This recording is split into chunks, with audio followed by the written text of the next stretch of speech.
I've got Dakimakura pillows, anime pillows, like all the acrylic stands. I've got like over 600 art books. I've got big cardboard cutouts of your favorite waifus, the tapestries and war scrolls, everything. Hi, welcome to Awarsing. Today we have a very special guest. We have the MiyazakiMan over here, joined just for a quick Q&A. I wanted to say hi. Yeah, how are you doing? All right, let's get right into it. So, do you want to just quickly introduce yourself and your channel? Sure. Maybe a bit of a story about how you started?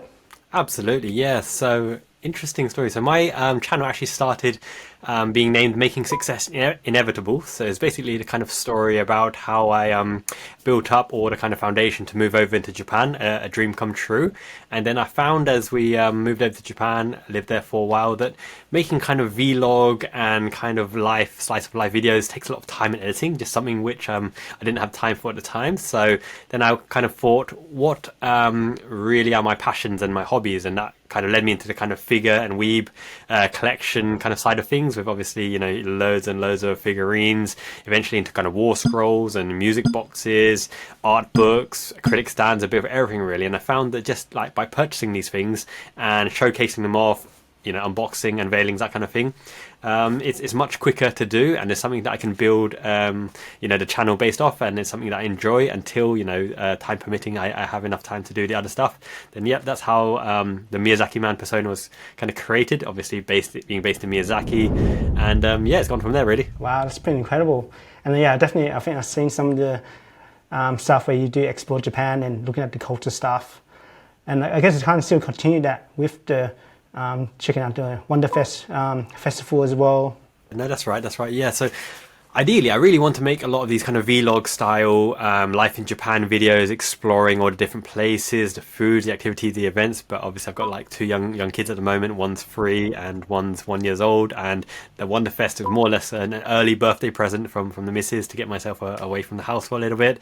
So like, in all honesty, every video that I do, even shooting, max I've got is 1 hour a week, and editing the thing is max 1 hour. So I'd say every video is 2 hours max from start to absolute delivery online. Yes, it's pretty incredible, but I think you still upload it at least once a week, so good on you. Giving it a go. Inspired by Persona 3, creating that midnight hour. So after work around 10 p.m, because I work in kind of UK time zone, even though I'm in Japan, it means that I've got that little bit of time after work until I bike home at like midnight to actually get something done. So max 1 hour a week to choose between YouTube or playing games or learning Japanese or just chilling or relaxing or chatting or going home and sleeping. That's and yeah, I guess you also been covering some of the Japanese RPG side of things as well on your channel. Yeah, I grew up with RPGs, very influential in my life. Obviously I started that Genzo Suikoden 6 channel just to kind of build content for that kind of community, but I love my RPGs, and getting to know the kind of RPG YouTuber community has been really fun as well, because they're very different than the kind of figure collectors. Figure collectors kind of like to keep to themselves, keep to their collection, and they're kind of a little bit kind of close spaces, so they've got their own personal circle of friends, whereas the RPG community kind of everyone knows everyone, so it's really kind of open forum, and once you know one person, then you get introduced to kind of everyone else. So yeah, it's been a very interesting journey. Yeah, it's pretty cool. Yeah, I just want to aspect that I really love about your channel is that you've been doing a lot of podcasts, you've been interacting with a lot of different YouTubers, both figure collectors and JRPGs or video game YouTubers. So do you want to explain more a bit about that? Yeah. So I'm a people person. I do a lot of kind of live coaching and personal training on the side. I did that full time in and out of different jobs. And yeah, I just really like to find the person behind the persona, the YouTuber, if it were, because under their editing and their camera, they can present themselves and their character and personality a certain way. However, by chatting on kind of passion topics such as figurines and RPGs, life, universe, and everything, you can kind of dig into that real personality behind the, not facade, but the front, right? What they show to everyone else on their own channel. It's really fun to get to genuinely know people who are interested in your hobbies, your passion. You can weeb out and just have a laugh, have a giggle, you know, simp out, have a joke or anything like that. So no, it's very, very fun to get to know these people. And what I found as well, it's, you know, people are busy, right? So it's hard to align schedules, especially with time differences and whatnot. But as long as they can see your kind of enthusiasm and your dedication, and you have to be a bit persistent as well, then yeah, they always give you time in the day, and it ends up being a really good kind of chat session. Yeah, it's really cool. And yeah, definitely you carry across that persona of being a web people person, you know, podcasters. Love that. Moving on to the second question, and I guess you covered on quite a fair bit of it already about the time management and having an hour a day to do it. But also just the aspect of, you mentioned you have 2 kids as well, 3 and 1, I believe. Yeah. And your husband, you're also working full-time in Japan, and you're doing YouTube, you're a video collector. So you want to share a little bit behind the scenes? How do you juggle all those aspects of life? Yeah, it's not easy. So I am like 100% gung-ho, all out, do everything I can where I can. So my day starts around like 7 a.m. My little one, Ato, and Mia, actually, they wake up very early, come knock on my door because I come home late, so I have to sleep in a separate room. And they're like, Dad, wake up, it's time to play, let's play. And I'm like, 7 a.m, okay, let's go. I might take a shot of coffee or provitamin D or something to wake myself up, play around with them. I do breakfast, I do the shopping for the food, I might take them out for breakfast as well, and then I do all the stuff like the laundry, the local kind of dry cleaners, the weekly shopping, might take them out to the park or arcade or activity centre, then I buy the food for lunch, and then I cook the lunch for them, and then whatever downtime, whatever needs doing until, I bath and shower with them as well, so every day I'm responsible for washing them before work shift starts, and then my job starts at 2 p.m. Japan time. There's an 8-hour time difference between the UK and Japan, so, and then I'm here doing my day job, Salesforce. Luckily it's all cloud-based and online, which facilitates me being able to work anywhere in the world with Wi-Fi. It's very in-depth consultancy, large enterprises. The package is really good. The colleagues and the kind of work style is amazing, really suits my kind of geeky techie side. And then the work shift isn't over until it's over, right? You've got to do what you got to do a day to progress the project. But roughly 10, 11 p.m. I finish. And that's when I have my 1 hour or so before midnight or 1 a.m. Do my stuff, do what I need to do. And then bike home and round we go again. If I manage to turn off my mind and sleep by, let's say, 1 a.m, 1:30, it's a miracle. Because then 7 a.m, I'm up again. So about 6 hours sleep. It's tight, but surviving. That's it. Well, sounds like you're doing really well, and a lot of respect for the aspect of you being a father to your kids and just making time for them. And I think the weekends have been a big aspect for family time for that as well. Yeah, for sure. The weekends for me is kind of off limits and closed to any work or online kind of socializing. Like I run a Discord as well, and I still do some of the kind of life coaching, personal training and interaction and various bits and pieces, helping my family back in Cambridge. But I try to switch off on the weekends because it's dedicated kind of family time, spending time with the missus, and also, it's my dream to come to Japan, right? I want to enjoy Japan life, enjoy Japan food, festivals, activity. It's not all about kind of grinding and working. You've got to have, you time and yourself time to do stuff. But predominantly the kids are very attached, very energetic, very fun, and limited energy. So it's just all about, spending time and watching them grow up. And they are clever, right? So it's a great investment. You put the time and buy them the goodies to play with and teach them or whatever. If they make it, big and get loaded, we put savings accounts for both of them as well. So when they're like 18 and 21, they're going to have a good start to life. It's going to pay you back tenfold, right? Maybe that's my retirement pension fund. Who knows? I love that. A bit of a life advice as well. Yeah. Thanks for that, Miyazaki. So just moving on to, you touched on about, you are based in Japan at the moment, working and living the dream of being able to live in Japan as well.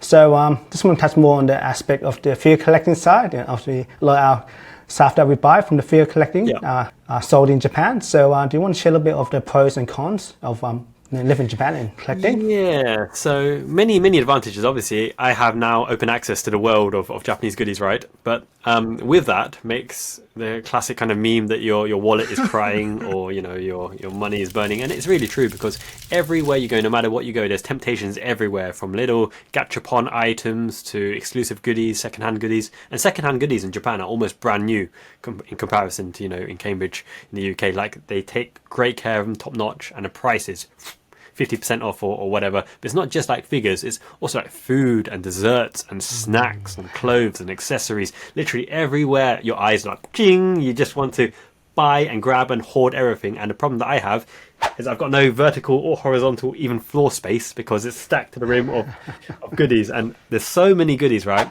that I need to show on the channel. Like, literally, if I say that I can cover 5 to 10 goodies a week, I'll be buying 50 goodies a week. So I'll never catch up with my current haul now. I've got dakimakura pillows, anime pillows, like all the acrylic stands. I've got like over 600 art books. I've got big big cardboard cutouts of your favorite waifus, the tapestries and war scrolls, everything to the rim. I'll get through it one day. That's it. I'm guessing maybe a room tour will be in somewhere in the far future. Yeah, when the house is ready, because I'm going to be building a custom display to store all my stuff in it with a tatami mat and proper lighting, and that will be when the room tour, because at the moment I've got all my goodies across 5 locations. So my office, the main flat, the in-laws house, and I do have 4 storage units, but 2 different places. So literally it's balls to the walls to store everything everywhere. And I'm saying that, I'm also trying to build up a digital library as well. So I've made the site to have my own take on reviewing figures, reviewing war scrolls, art books, music boxes and goodies, trying to get that up and running in the near future. Basically, I'm making the functionality now, but it's going to take time to load the content or find an efficient way to bring all of that content to, you know, the mass audiences out there in a way that's useful for them. It will inform them, is this a good product? Is it value for money? Look at it in person, look at the exclusives. Because another advantage of being in Japan is I can get the goodies sooner than everyone else, and I don't have to pay shipping, or not expensive shipping, and have access to it to showcase, like for example Wonder Festival, right? So yeah. Yes, that's definitely a very big strength of living in Japan. Yeah. Pros and cons. Loads of pros. Expensive. Yes. Yeah. Well, from sounds of it, I think one of the major cons is just having that discipline of managing what you do buy, and Yeah, you do have to kind of balance it out. You can't go absolutely too wild. It's so easy to drop, like 500 quid or £1,000 just because, I really want it. Oh my God, I spent this thing. And then a really expensive thing comes up and, oh no, I spent £1,000 last week. So sometimes I'm almost at the stage now where I've got all the historic figures and goodies that I really wanted. There's not many grails that I'm still actively hunting for, because I'm really good at researching hunting. I do a, not drop shipping, but I do a proxy service as well. So for some of my patrons, they send me a list of all the figures that they want, historically really wanted, and a price point, and depending on the tier type, I'll go out and buy. If I see it, I'll buy it for them. If it falls within their budget type, I'll store it for them until they've collated enough stuff, and then whenever they want to ship it, I'll find them all the shipping options and just send it their way. And it's really useful for them because they don't have to, pay Ami's extortionate shipping prices, and alongside Ami's timing. And it's also a thank you as well, right? Because they're paying to support me, and at the same time they're getting something that they don't need to spend their time researching all the sites every day. They might not even be able to research the Japanese exclusive sites, and they get storage and shipping at their own convenience. So yeah, it's a nice thing, giving back a little bit from some of the benefits and privileges that I have. No, that sounds incredible. I think that's really generous service they're offering there for your patrons, and just loving the heart behind. That's been help out other collectors around the world. Yeah, and as I say, right, I've only just really started YouTube, still relatively small channel and a few patrons, so it's okay for now. But if the thing does scale eventually, and when I got more time to put into it, definitely I can't run that thing myself, because I really like to help people and assist people. It's not really a monetary venture, because YouTube itself doesn't make any money whatsoever in AdSense, or one day the patron might make something, but all in all, it's kind of like a creative outlet to really kind of express yourself and have an online presence and connect with like-minded people, like yourself, and like with all the other creators and the fans and people who comment as well. But that's one thing I found very interesting though. So even though the views may be proportionately high, sometimes there's a lot of likes and not many comments. Sometimes there's a lot of comments and not many likes, and it's trying to find the keys to the puzzle to get the whole combination together, that high watch time, that click-through rate, the likes and the comments, because it's all required. But it's very, very hit and miss at the moment. So need to find a secret sauce. That's it. Yeah, I think it's definitely a battleground to get those engagement happening. yeah, for sure. And sometimes it's just a fluke. Oh, how does that work? You just can't figure out, how did you get more comment on this video, or how did you get less view on that one? Yeah, and one thing that I've been really keen to try, because everywhere you look, right, all these kind of dedicated YouTube gurus tell you about niche down, focus on your niche, same keyword, same SEO, whatever. But I personally believe in cross-fertilization, and what I mean by that is, even though it might be an unrelated topic, there's people in an unrelated audience and field that might be a fan of the thing that you're trying to send, and unless you enter that market, you're never going to approach those people and find those people who are searching for that particular thing. So let's talk about figures and RPGs. So they're loosely related because JRPGs, Japan figures, obviously created in Japan, right? Going into that JRPG market, there are figurines for games and RPG stuff, right? Even like Kotobukiya and Square Enix or whoever make those kind of things. So by entering that kind of niche and audience, YouTube's algorithm may not look at you kind of preferably, but you can individually, through your efforts, source those people out, and they might enjoy your backlog of videos. And over time, maybe you've created audience and a fan base in both things, and then, you know, that's an advantage that you have. But I know that the algorithm absolutely hates me because I do have topics across the board: podcast, RPG, figures, life in Japan, whatever, right? So yeah, it's a balancing act, I guess. Yeah, exactly right. I do like your thinking process. There's definitely a lot of overlaps on those different areas. Like I think for myself, I've been doing a bit of tutorial videos about how to ship and IKEA DTOF. So there's definitely a lot of potential in those areas. Absolutely. All right, it's been really good talking to you so far. I think I might just do one more questions and then wrap it up from there. Sure. So is there a video on your own channel that you really love, and which video is that? Yeah, so obviously all of them are fun to make, and I definitely don't want to go down to path to kind of catering for making videos that I might not be really into but I think might do well, because I think that's a dangerous thing that makes a lot of people burn out, right? Trying to chase the dream and chase the high views and statistics. It's more about making the videos that you really like, that you would watch, you as a person maybe can relate to those videos, and therefore other people can relate as well. I would say a few that have a sentimental value for me is one of them was which gym should I join in Miyazaki Japan, because it's a really kind of oozy, cheesy, sleazy, sarcastic British kind of banter in it, and it kind of aligns with just how I talk and how I live in general. I'm like, which gym do I want to join? The kind of muscular manmo gym, or the kind of sexy spandex girly gym, or whatever. It's just a bit kind of a running gag, really, a joke, but it was good fun to make. And another one was the very first MiyazakiMan podcast I did with a guy called Karate Ken, right? So literally how this dream child started was I just went into Reddit. I messaged some guys, I DM'd some guys. I'm like, yo, I love that collection there. Let's chat about it. Let's get online. Let's record something and let's chat about it. And he's like, right on, man. Let's do it. And he is such a cool dude. You find some really interesting characters out there. Lovely guy, lovely family man, loves his Kotobukiya figures.